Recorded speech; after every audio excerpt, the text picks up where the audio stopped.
conferencia va a ser un poco diferente a la de Miguel. Voy a hablar del sufrimiento del toro en la lidia. Yo diría que si nos fijamos en la imagen de este animal, el preguntarnos si el toro de lidia sufre o no sufre, bueno, pues...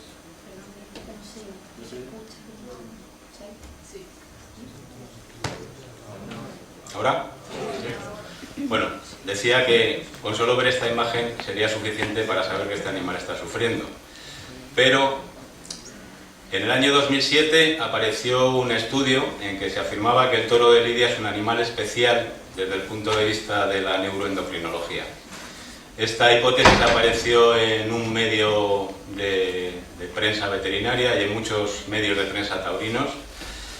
Y las razones que se aducían para decir que este animal es especial en su neuroendocrinología es que la lidia no le estresaba demasiado, porque sus niveles de cortisol medidos tras su muerte en el ruedo no eran excesivamente altos o no son excesivamente altos, y que durante la lidia producía una gran cantidad de opiáceos endógenos, que se llaman betaendorfinas, mal llamadas hormonas del placer y de la felicidad, que neutralizaban o neutralizan el dolor que se le provoca a este animal durante la lidia en un 90%.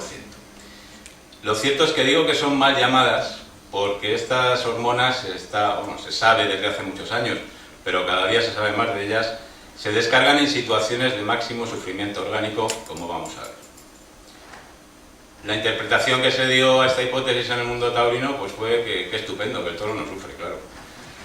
Y el discurso académico pues fue un discurso muy similar. Lo que a nosotros, los veterinarios de ABAT, pues la verdad es que nos preocupó seriamente. Es decir, que nuestro colectivo admitiera que el toro durante la lidia no sufre, nos preocupó mucho. De hecho, es una de las razones por la que nuestra asociación existe.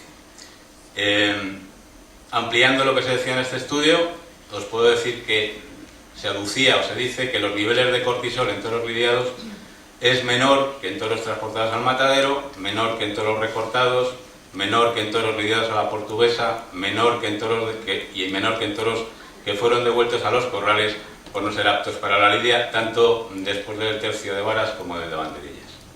Y se decía que el toro durante la lidia libera 10 veces más betaendorfinas que un ser humano y 7 veces más que durante el transporte al matadero, lo que implicaría un menor sufrimiento. Tenemos que tener en cuenta 3 datos para rebatir este estudio. El primero, que el dolor es un potente generador de estrés. El segundo, que el estrés puede presentarse en ausencia de dolor. Y el tercero es que existe efectivamente una analgesia inducida por el estrés.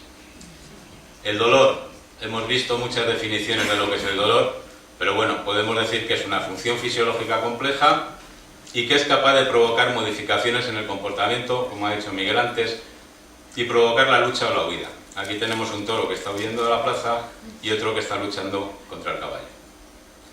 ¿Y qué es lo que le provoca al toro durante la lidia? Pues la divisa, las pullas, las banderillas, los rejones, el ejercicio físico extenuante, el estoque, el descabello y la puntilla.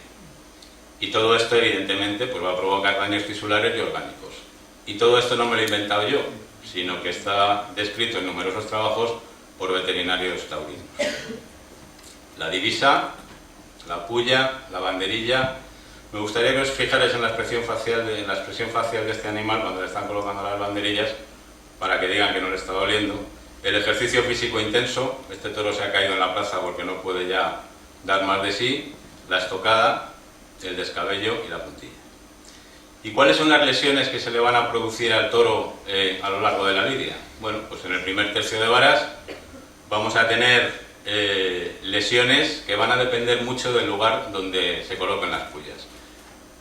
Como veis en este toro, que es de pelos blancos, la zona donde en teoría debería ser colocada la pulla está limpia, es decir, no hay nada de sangre. A este toro se le han colocado las pullas por detrás de la cruz, con lo cual se le produce un daño orgánico mucho más intenso.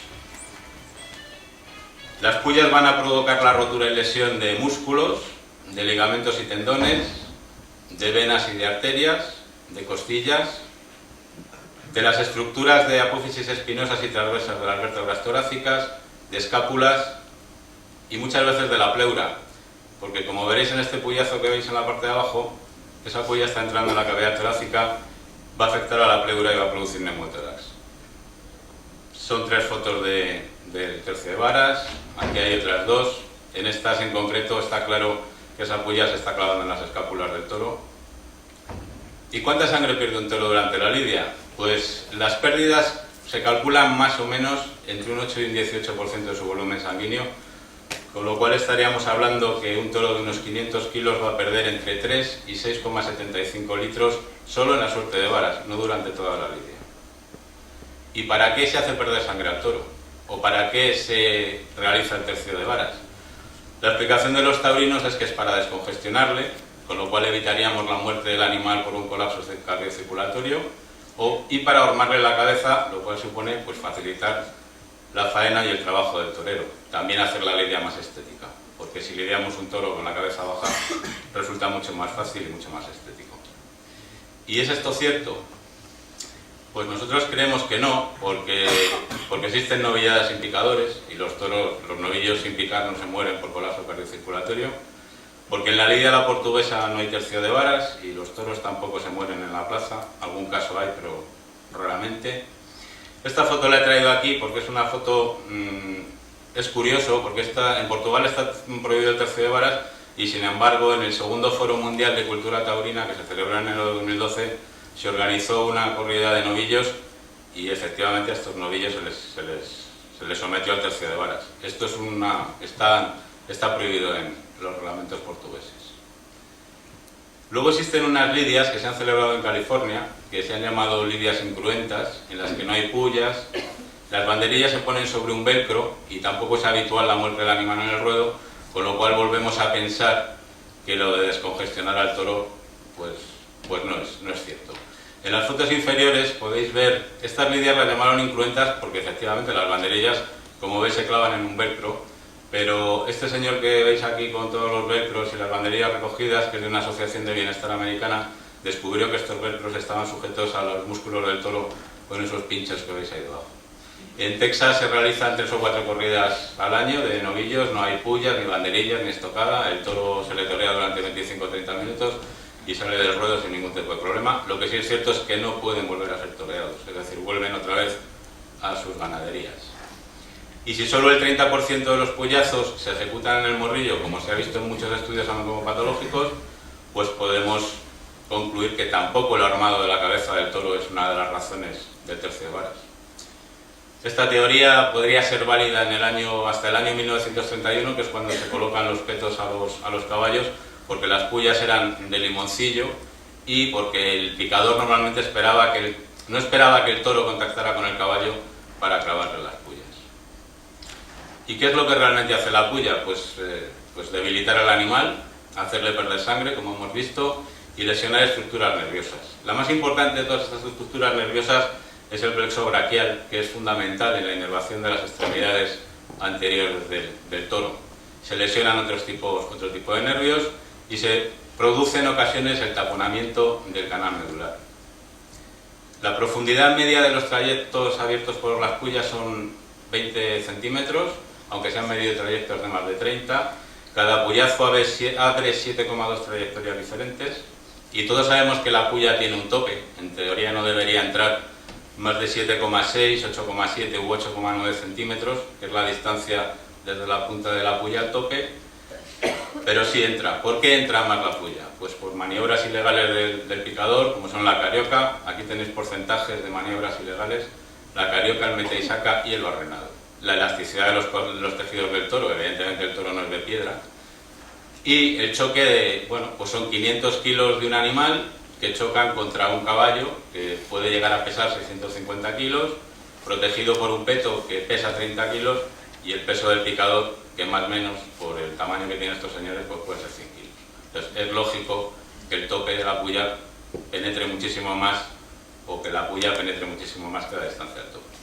Las banderillas miden 4 centímetros y la función es muy clara: es provocar dolor y encolorizar al toro aumentando la pérdida de sangre, y todos sabemos que la repetición de un estímulo doloroso sobre una zona ya previamente lesionada nos va a producir más dolor. A mí en la clínica, cuando un perro o un gato me muerde donde me ha mordido antes un perro o un gato, la verdad es que me duele bastante más.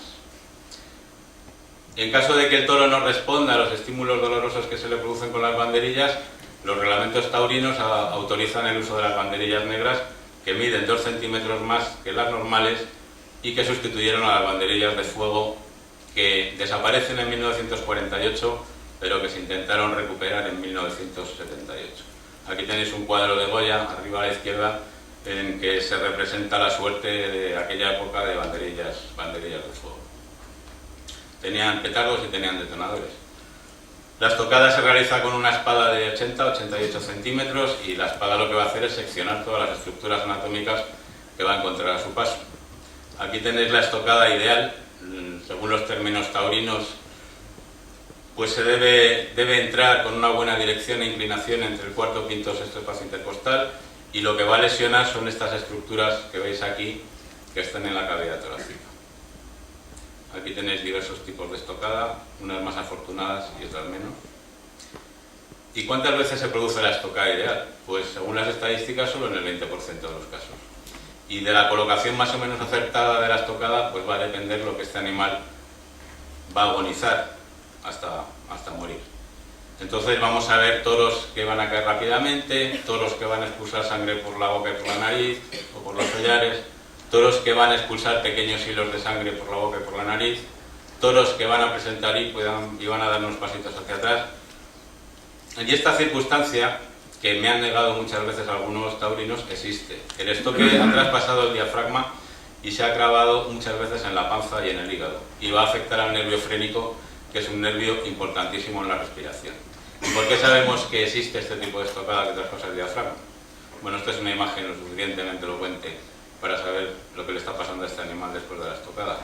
Pues lo sabemos porque hay un estudio que hizo el profesor Variola, el presidente del Consejo General de Veterinarios de España, en que descubrió que había émbolos de tejidos vegetales en los vasos sanguíneos del pulmón y del hígado. Evidentemente, esto demostraba que la estocada había traspasado el diafragma. ¿Qué va a provocar todo esto? Pues una asfixia más o menos rápida o más o menos lenta del animal por la hemorragia que le van a producir en la cavidad torácica. Esta es una imagen de un toro de San Fermín de hace 2 años. Más imágenes de toros después de la estocada. Después de la estocada va a venir el descabello y la puntilla. El descabello se realiza a veces y a veces no. Depende de la decisión del torero, del rejoneador o del novillero. Y el descabello lo que va a hacer es pues seccionar la médula espinal y a veces el bulbo raquídeo, y va a dejar al toro tetrapléjico. Si estaba de pie va a caer, y si estaba tumbado, pues le va a producir una mayor inconsciencia y va a facilitar la labor del puntillero. La puntilla es un cuchillo que lo que va a hacer es entrar por el espacio occipital-lantideo y va a lesionar el tronco encefálico. Va a producir una parada cardiorrespiratoria más o menos lenta o más o menos rápida en el animal. Estas son un puntillero, un toro muerto y un toro arrastrado. Y siempre ocurre así, siempre después de la puntilla el toro muere. Pues no. No, ¿y por qué sabemos que no? Bueno, pues lo sabemos por declaraciones de un mulillero de las ventas, que dijo que menos mal que algunos toros que llegan al desolladero que no podían levantarse, y por declaraciones, y estas son declaraciones personales que me han dicho a mí veterinarios que han estado en desolladeros, y que efectivamente me han confirmado que muchos toros llegan mal apuntillados y son rematados por el matarife clavándoles un cuchillo en el corazón.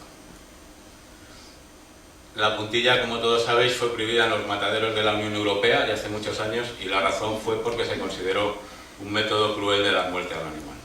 Y aquí puedo decir que algunos compañeros no quieren opinar sobre la crueldad y si la lidia es cruenta o no. Es evidente que la lidia es cruel.